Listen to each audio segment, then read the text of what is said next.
亲爱的朋友们，欢迎来到微光夜读。回家过年，路上高速堵车，一辆迈巴赫却在高速路应急车道一路疾驰，直接撞上我的车。驾驶室的男人指着我鼻子大骂：“你他妈会不会开车？不知道转弯让直行吗？”我疑惑：“我车出现故障，本该走这里，是你违反交规，怎么还怪起我来了？”交规？男人一脸嚣张，在江城，老子就是规矩。你开的这破大众，连老子这台迈巴赫的车轮子都买不到。男人拿出棒球棍砸在我车上，还要打断我的腿，让我赔偿。我冷笑道：“这车确实是大众，可你再看看这车上的特别通行证呢。”接下来开始我们本期故事。记得点击订阅并开启小铃铛。听见这话，他们打量了一下我的车。我这辆车全车做了防弹防爆处理，被撞也只是外壳凹陷，车内无碍。可它半个车身都碎了，4个安全气囊全爆，大概是见自己的迈巴赫连一个大众都撞不过。车主很是生气：“你他妈一个破大众还装上了！知不知道我这车多少钱吗？都够买你命了，买我命！”我拧眉，嗅到了一股酒精味，心头了然。那我还真不知道。听见这话，迈巴赫车主上下打量了我一眼，嗤笑道：“老子跟你一个没见识的穷比说什么？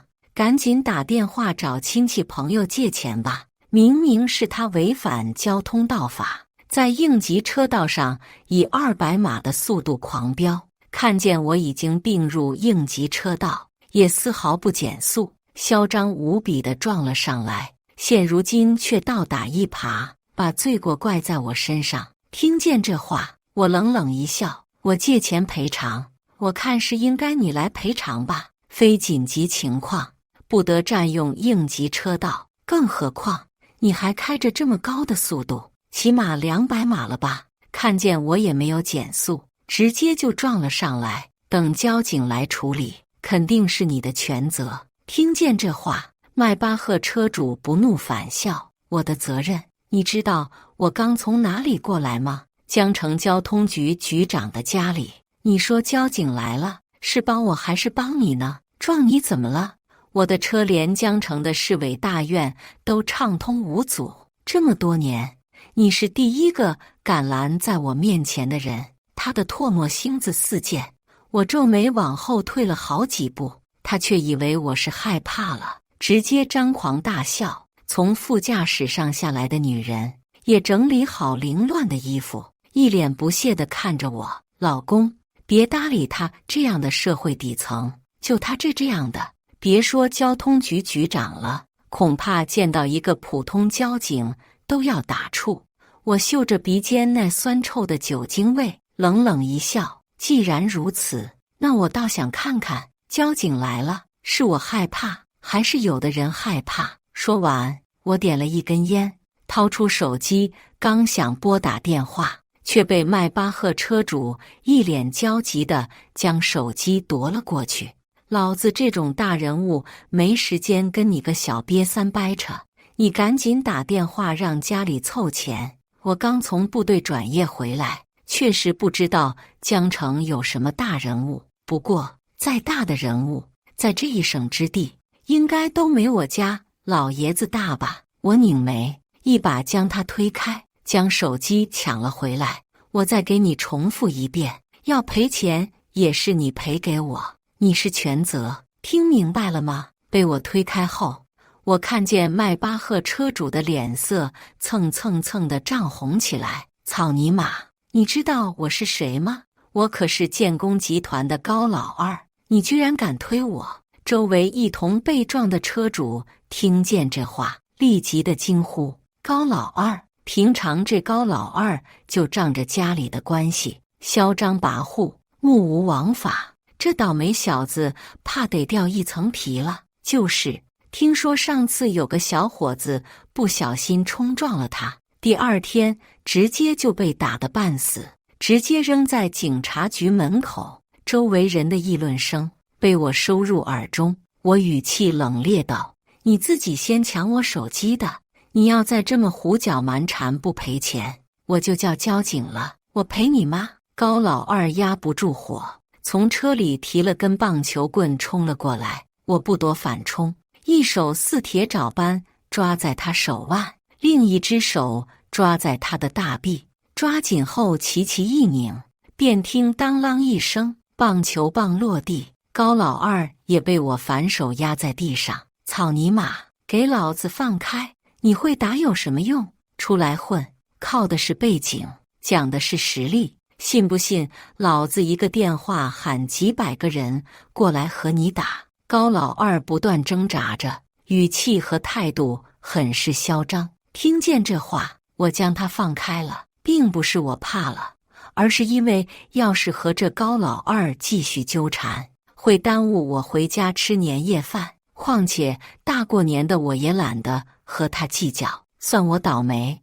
我们各自修自己的车吧。我压下心头的怒意，高老二的女人却以为我怂了，指着我鼻子骂道：“小畜生，上一个敢惹我老公的，坟头草都已经3米高了，还想回家过年？你等死吧！”他连忙一脸心疼地扶起高老二。高老二站稳后，狞笑地看了我一眼，打出去一个电话：“江城高速公路，把他妈所有人都给我叫过来。”听见这话，周围人都惊了，有几个开货车的司机连忙开口劝我：“年轻人，你还不知道高总的实力，你赶紧给他道歉吧，不然你真的会被打死的。”对呀，你可别因为一时要面子而把自己大好的未来葬送了啊！这高速公路上你也跑不了啊！明明是高老二的错，凭什么让我给他道歉？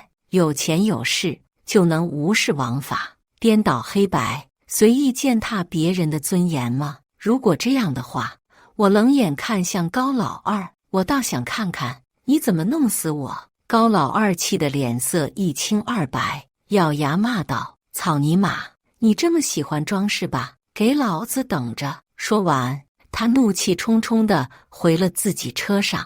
我对他放下的狠话毫不在意，回了自己的车，给老爷子发要晚点回家的消息。然而没过1分钟，我便觉车身剧烈震动，偏头一看车窗，高老二咬着牙踩着油门，死死抵在我车身一侧，巨大的马力把我的车子冲出去了几米，死死蹭在高速护栏上。护栏外便是悬崖，一只轮子已然凌空。他摇下车窗：“草泥马，你不是喜欢拦着我吗？我他妈撞不死你！”我脸色一沉，连忙启动车子，想要踩油门避开。高老二见状，重重地踩了一脚油门，更大的马力抵在我的车身，高速护栏都有些顶不住，发出咯吱刺耳的声音。高老二，你疯了吗？这是杀人！我杀人！高老二满脸轻蔑，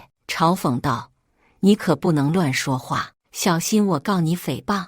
我这明明就是我刹车失灵，你又非要拦在我前面。哎，你放心吧，你死后，为了感谢你用命救我，我会给你家人转10万块钱感谢费的。”哦，10万块有点多，你这条贱命3000应该够了。哐当，高速护栏的剧烈震颤，眼看就要弯曲破裂。危在旦夕之际，我终于启动了车子，一脚油门踩上，强大的引擎瞬间轰鸣，挣脱了出去。高老二见状，满脸惊恐，连踩好几脚油门，这才刹住车。这时，一块长长的碎玻璃被他碾压而过，飞起来扎在了我的大腿上。我不禁咬牙。高老二怒气冲冲地走了过来：“操你妈的小畜生！我撞你，你居然还敢躲，差点害死老子！”听见这话，我气笑了。他撞我，我还不能躲了？我不躲，难不成要等着被你撞下悬崖？在江城，我要谁生谁便生，我要谁死谁便死。听见这宛如土皇帝的话语，我捂着大腿流血的大腿，冷笑着不语。高老二看了一眼，立即嘲笑道：“啧，看着都疼。可我这人有强迫症啊，要不再给你另一只腿上扎上一根吧？”我轻轻抬眸，冷眼道：“高老二，这里这么多人看着，头上也有监控，你所有的不法行为都会被记录下来，所以我劝你还是不要这样做，免得日后后悔。”高老二却像是听见什么笑话般大笑道：“哈哈哈哈！你问问这些人，就算他们看着，他们敢去举报我吗？”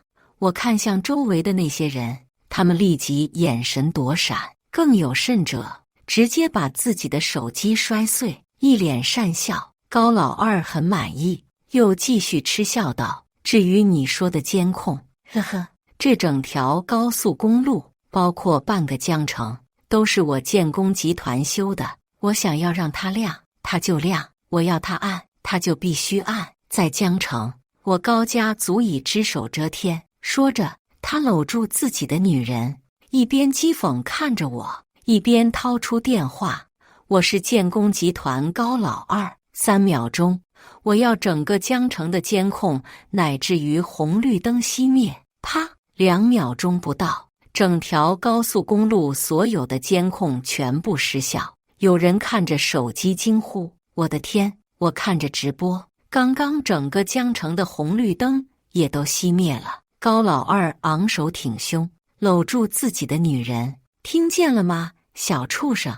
我们这种上层人士是你得罪不起的。”上层人士，我冷笑几声：“开迈巴赫就是上层人士了，那我开的这辆帕萨特岂不是特权人士了？”哈哈哈哈！高老二和他的女人顿时哄笑不已：“就你这辆20-30万的垃圾大众，还特权人士？笑死个人！就这破车，给我家狗开，我家狗都不开。”听见这话，我不由得摇了摇头，诚然，帕萨特确实不贵，可这车上挂着的号牌和特别通行证可是无价之物，因为这辆车是我老爷子的座驾之一，我的老爷子是主政整个汉东省的一把手。高老二一句话能让高速路监控失效，乃至于江城全城的红绿灯熄灭，但我的老爷子一句话却能让整个汉东省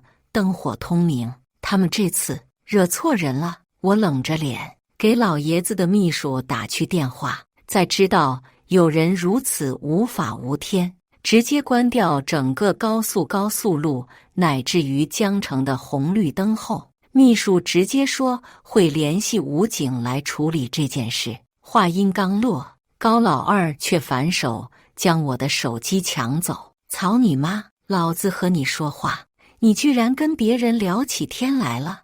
高老二狠狠一脚踩在我的手机上，我眼皮跳了又跳，压抑住情绪，等着武警来处理。这时候，有2个交警赶来，先客气和高老二打了声招呼，来到我面前时却板起了脸，小声开口道：“你跟他道个歉，我们会帮你跟他说说，这件事就这么过去了。”我不可置信地看着他们，愤怒道：“错的不是我，凭什么让我给他道歉？”交警脸色复杂，最终说了句：“有些时候，是非对错不是称量事件结果的唯一标准。”我刚想说些什么，应急车道上便有几十辆面包车一路横冲直撞赶来，从上面下来几百个拿着刀枪棍棒的社会渣子，他们齐齐弯腰，对着高老二恭敬道：“大哥。”高老二立即挺直腰杆，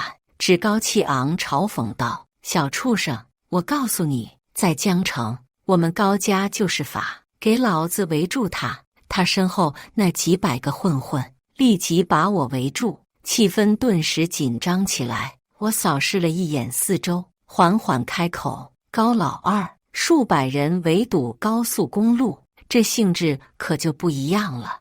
你现在把人撤走，那还来得及。”听见这话，高老二猛地冲我破口大骂道：“装尼玛！在江城，老子想干什么就干什么？你不是很会打吗？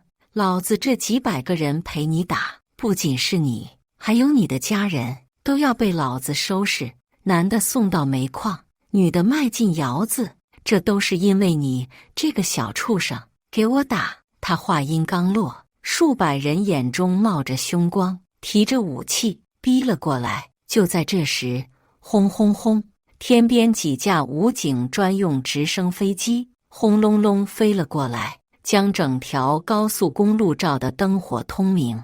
在场的所有人都惊呆了。我的天，这么大的阵仗，这是要干什么啊？军事演练吗？大过年的，什么演练需要用到这么多的直升飞机？高老二也愣了愣，他却想到了更多。能有权力动用这么多武警直升飞机的，只有那位刚刚从其他省份空降汉东省的主政官，也是他们江城高家这段时间以内一直想要攀附的对象。都给我停下，等他们走了再打。腐败与暴力都是从权力的土壤上滋生的，两者是一对姐妹花。高老二虽然嚣张，但他也只是对底层人士嚣张，而对于比他更高的权力阶级，他却很是卑微。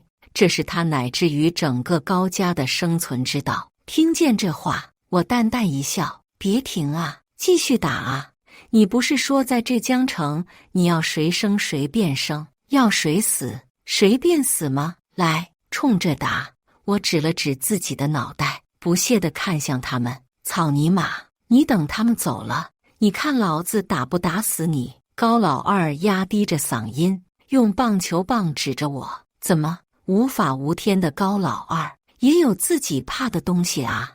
我故意当着所有人的面大声开口，周围的人群纷纷开始议论起来。高老二见状，脸色极度难看。你他妈找死！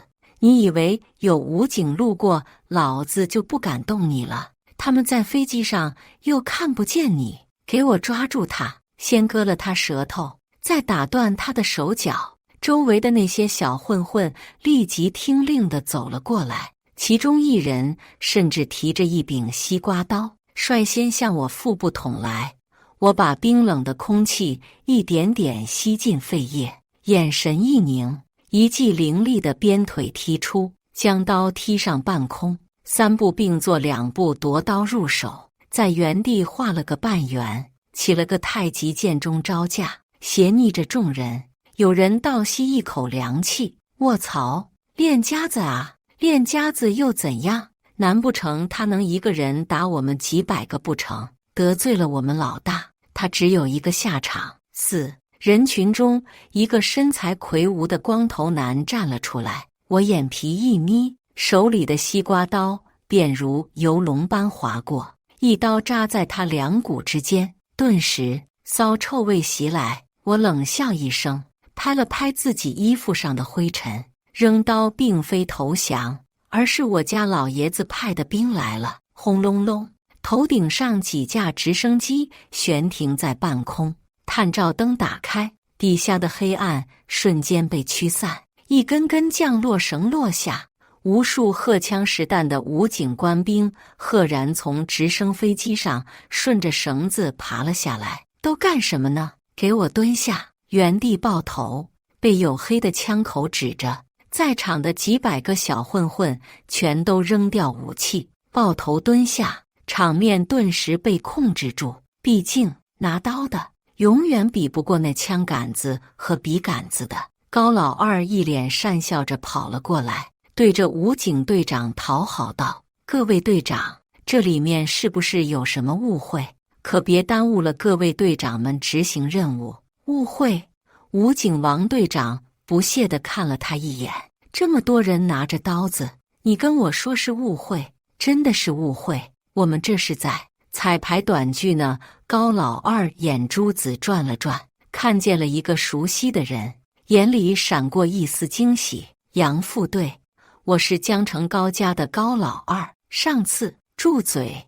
武警中有人害怕地看了我一眼，蠢货，你现在不要说话，不然你提到谁就是在害谁。高老二一脸疑惑，似乎还不理解到底什么情况。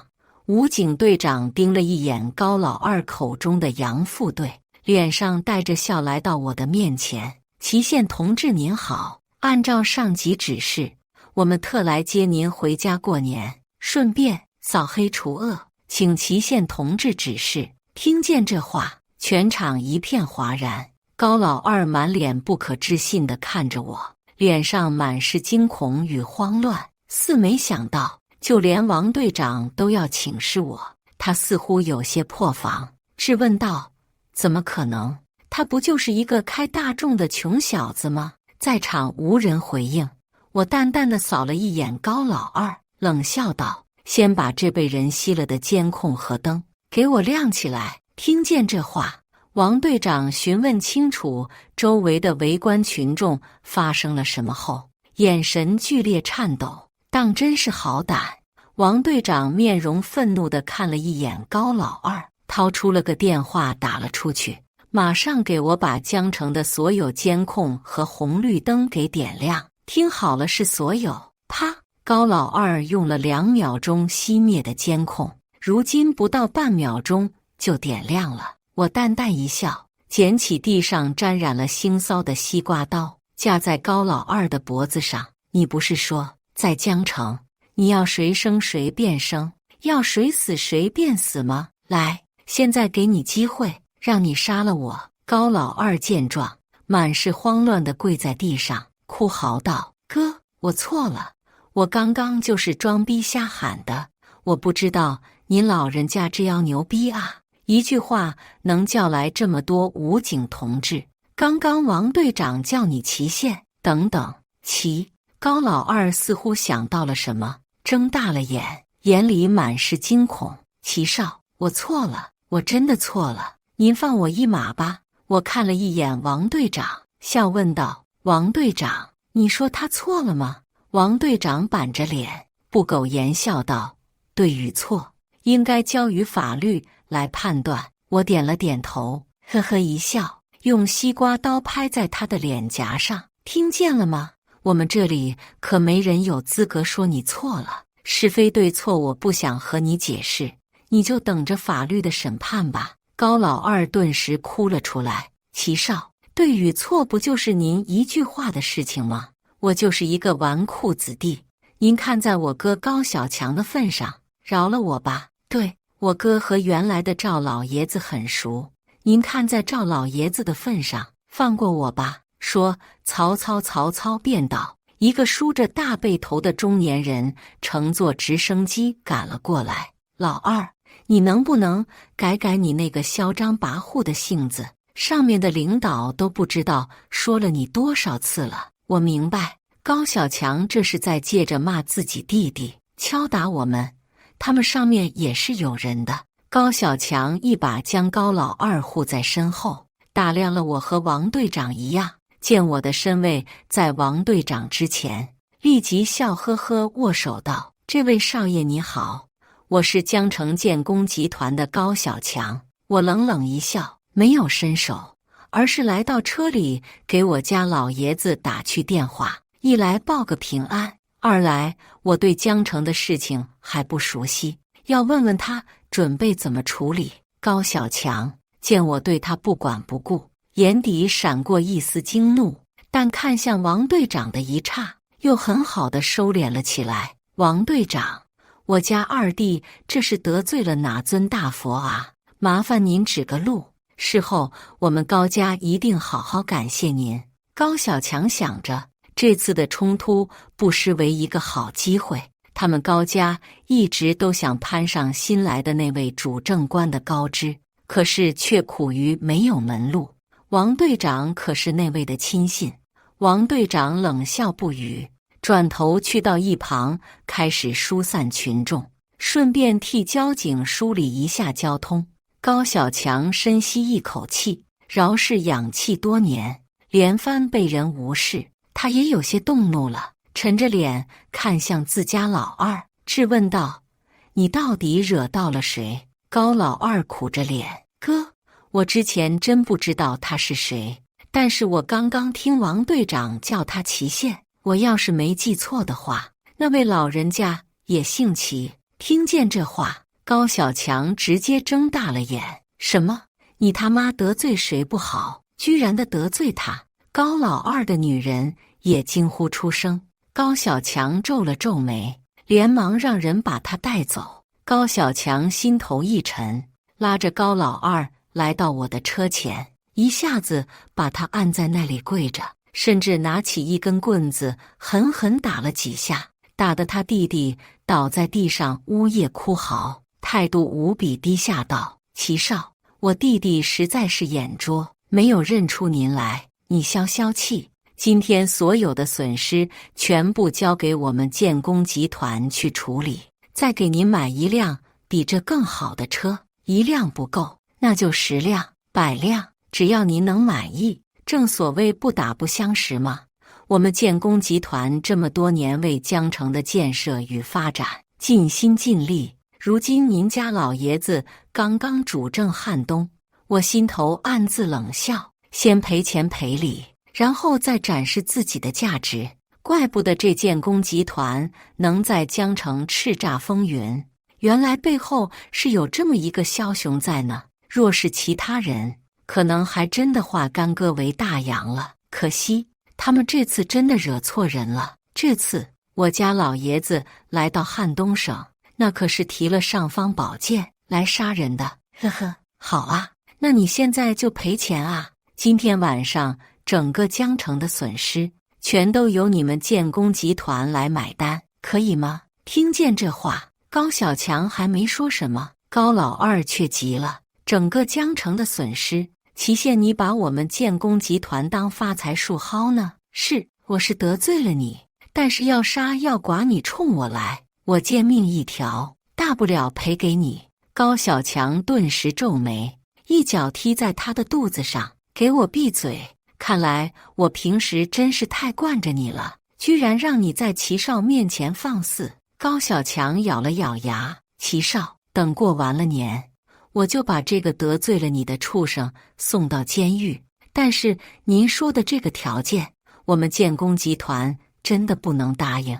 不是这钱我们赔不起，而是我们集团旗下整整有数万工人，要是把这钱赔了，那这数万工人的工资发不下去，可是要出事的。这是狗急了跳墙，数万工人在他的手里握着，赌我不敢轻举妄动吗？果不其然，刚刚还面无表情的王队长听见这话，顿时面色一变，转身来到我的身前提醒道：齐少，老爷子还在家等着和你一起吃饭呢，现在确实不是动他们的时机。我点了点头，冷冷地看了一眼高小强。行，那你就把现场所有人的损失都赔偿了吧。不过你弟弟就别等着过年再送监狱了，现在就送吧。听见这话，高小强面容一滞，他犹豫了几瞬，咬牙道：来人，给现场所有人10倍赔偿。说着，他带来的人立即走向围观群众。围观群众起初还害怕地远离，可等他们说是建工集团来给他们赔偿时，他们纷纷议论起来：我的天哪，这年轻人是什么身份？居然让建工集团认栽，还给我们赔钱！而且你们刚刚看见了吗？那个嚣张的高老二被自己哥哥打得好惨。建工集团不知道干了多少坏事，他们的钱我可不要。我劝你们也不要高兴得太早，这官二代和那建工集团高家肯定也没什么区别，也是他们官商勾结，估计这次也是因为利益没有分配均匀，这才闹事的吧。听见这话，高小强脸色一黑，看向我：齐少，我从小和弟弟相依为命，您能不能看在我的份上，让他跟我过个年？你的份上？我冷冷一笑：高小强，你未免把自己的面子看得有些重了吧？你弟弟可是打算撞死我，你觉得这件事有那么好过去？你要是不送也可以，我现在就把我车上的行驶记录视频发给王队长，让他以故意杀人罪给你弟弟送进监狱。”听见这话，高小强那是又气又恨，对着自己弟弟骂道：“你居然想撞死齐少！我之前也不知道他是齐少啊！”高老二委屈不已。高小强深吸一口气，缓缓开口：“齐少，您消消气，我现在就送这个畜生去监狱。”高老二含泪喊道：“哥，我不想在监狱里过年，会被人笑话的。”我轻轻扫了他一眼：“高老二，你要是不想坐牢的话，我教你一个办法。你之前不是想撞死我吗？你现在开着你那辆迈巴赫，把我们所有人都撞死，这样你就不用坐牢了。混账东西！”我话音刚落，高小强便一巴掌打在高老二脸上，竟是直接给他打昏了过去的。齐少，我现在就把他送进监狱。您老爷子还在家里等您吃饭，我就不耽误您时间了。我玩味地看了他一眼，没有说话，带着王队长上了我的车，带着数十架武警直升机缓缓离去。我在后视镜中看着高小强在我们离去后，面色蓦然恢复平静。刚刚的愤怒是伪装的吗？王队长，给我讲讲这个建工集团还有高家的事情吧。王队长沉吟片刻，缓缓开口道：“建工集团是高小强一手打造出来的，主要承接的各种工程项目，尤其是政府的工程，因此人脉宽广，更是被人称为高办城。不过，高小强最初却只是一个菜市场的鱼贩。很快，车子行驶进省委大院。我也从王队长的口中了解到了建工集团的各种事迹，尤其是他们背后的那些人脉与保护伞。当王队长说到这个的时候，眉头不由自主地皱紧了几分。小谢，你之前一直在军队服役，所以有些事可能不太懂。这件事，我建议是到此为止。老爷子刚来汉东省，根基还不稳固。他还没说完，便被我打断。王队长，有些事我能等，你能等，但是百姓等不了。我就问你一句话，如果让你去抓人，你敢不敢抓？听见这话，王队长一下子瞪圆了眼，气势磅礴道：“敢，那就足够了。”我缓缓停下了车，拿着给老爷子带的礼物走了出去。辛苦王队长了，回家过年去吧。我看着早就听见动静，在门口等着的老爷子，笑着走了过去。10年了，你整整10年没有回家过年了。我看着老爷子眼里流淌的热泪，不由得抱住了他。我知道，这一刻他不是那个雷厉风行的主政官，而是一个盼着儿子归家过年的老人。然而我刚抱住他，老爷子却话锋一转：“既然回来了，那是不是该找个媳妇结婚生娃了啊？你李叔叔的儿子娃都上小学了。”我嘴角抽了抽，这就是我为什么过年不回家的原因之一。因为每次这个时候，老爷子都会催婚。跟着老爷子进了屋，吃完年夜饭，我坐在沙发上，询问着老爷子如何看待这个建工集团的事情。老爷子立即沉下脸：“这件事你最好不要插手，他们背后的势力连我都要忌惮3分，对他们，我们需要温水煮青蛙。”我皱了皱眉：“您都要忌惮3分，您可是提着尚方宝剑，也要忌惮？傻孩子，政治不是简单的打打杀杀，其中盘根错节，合纵交横，极其复杂。作为主政一方的官员，最重要的是维护地方安稳，其次的一些毒瘤和害群之马再慢慢去除。”这些话以前我听过无数次，但就是听不懂，也不想懂，才投身军营。可是现在，我沉吟片刻，缓缓开口：“老爷子，如果我有办法能以迅雷不及掩耳之势收拾了他们高家，你会同意吗？”听见这话，老爷子脸上露出一丝诧异：“你从小就不爱读书，能有什么办法？”我淡淡一笑：“相信人民。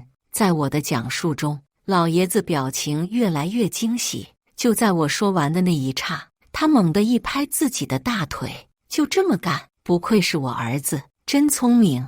过了除夕就是年，这个年对于有的人来说过得很快，对于有些人来说却是很慢了。比如高老二，这一天，高老二实在忍不住，给自己哥哥高小强打去电话：“哥，这都过完年1周了，什么时候可以让我出去啊？”高小强沉吟良久：“再等等，我收到消息，不久那个期限就要转到江城公安局履职，到时候在欢迎宴上，我找机会和他求情。”高老二委屈不已：“哥，他就一个小屁孩，我们有必要这么怕他吗？”高小强叹了一口气：“你什么时候才能长大？你要记住，我们所有的荣华都是建立在权力之上的，所以我们要敬畏权力，懂吗？”说完，他挂断了电话，犹豫着给我打来电话：“哪位？齐少，是我啊，小强啊，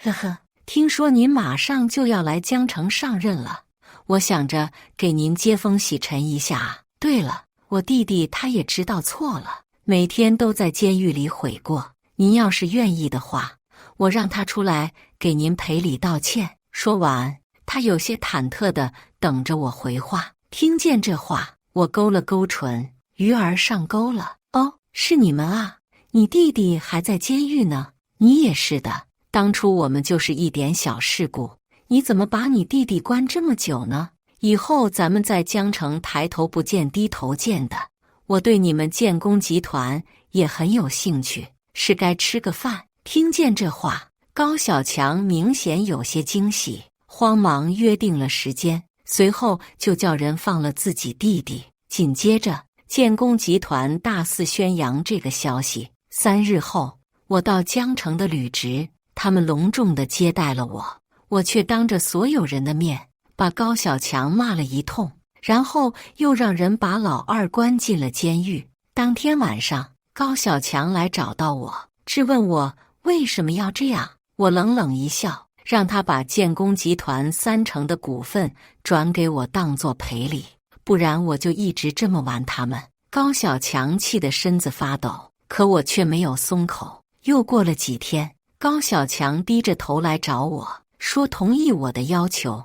我笑着拍了拍他的肩膀：“识时务者为俊杰，你放心，我不会让你吃亏的。有我在建工集团的市值起码上升10倍。”高小强勉强地笑了笑，他不是没有想过抵抗我，但他背后的那些人见我如此纨绔，纷纷想要把我拉下水。当天晚上，我便让人将高老二放了回去。次日，我派了个代表参加建工集团的股东大会，同时给建工集团旗下无数工人发放了1000块红包，并且向所有人公布建工集团每季度的收益，并说出只要大家努力上班，每季度收益的10%便拿给大家做奖金。所有工人欢呼不已，就连中层管理也很是高兴，只有高层股东们面面相觑，咬牙切齿。我的这个行为无异于从他们兜里掏钱，可迫于我父亲的威胁，他们只能打碎了牙往肚子里咽。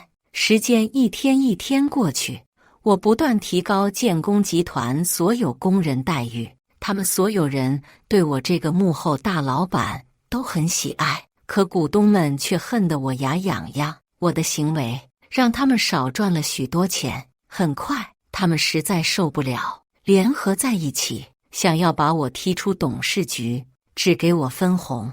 出乎他们意料的是，我却欣然同意，直接拍拍屁股走人了。哥，他这么轻松就走了，不会有诈吧？像他这样的纨绔子弟，什么都不懂，还蠢得没边了。估计是见自己插手后，钱越来越少，拉不下面子了吧？高小强对我鄙夷不已，反手将我之前给工人的所有福利政策取消，甚至制定了更加严格的规章制度，工人们的好日子到头了，一时之间怨声载道。高家兄弟却不以为意，他们只关心自己兜里的钱，工人的死活与他们无关。然而这时，上边传来消息，有督察组入驻江城，欢迎群众举报不法行为。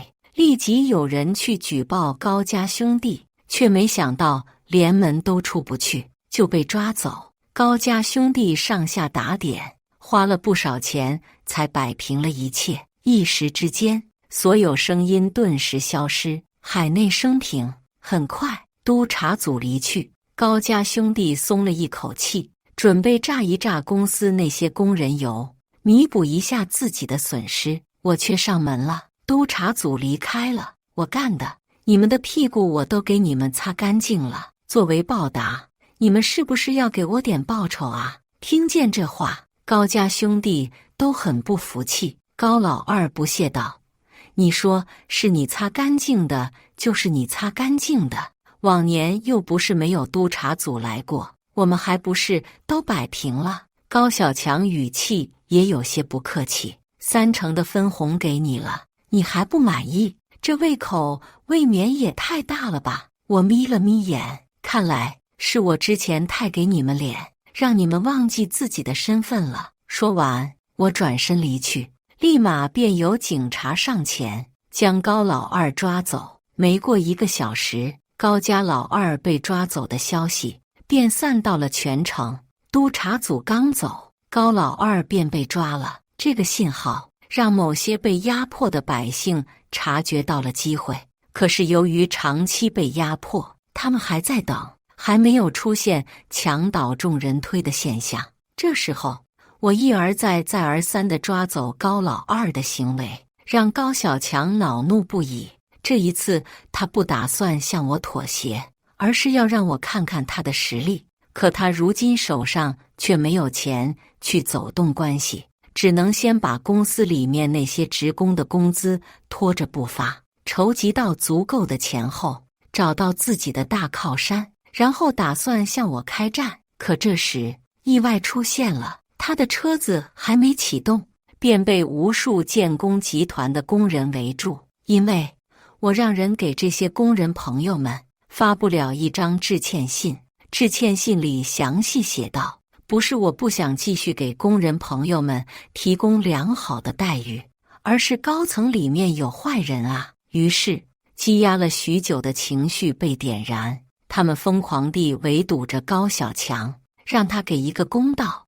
而江城的其他人又都知道我在收拾他们，所有人都不敢轻举妄动。一时之间，高小强陷入焦头烂额的境界。就在这时，上头又传出消息，说中央督导组又返回江城了。这一次，被压迫的人开始站起来响应了。听见这话，他们打量了一下我的车，他们带着积压许久的怒火与证据，诉说着自己的委屈。很快，专案组成立，连同高家兄弟和他们背后的保护伞，被我家老爷子以迅雷之势连根拔起。等我再次见到高小强时，他的大背头耷拉着，身上精致的礼服也被换成了脏脏的囚服。他红着眼，神情激动：“是你，都是你干的，你为什么要这样做？就因为我弟弟得罪了你，你就设计害我们？”我淡然一笑：“你太高看你自己，也小看了我了。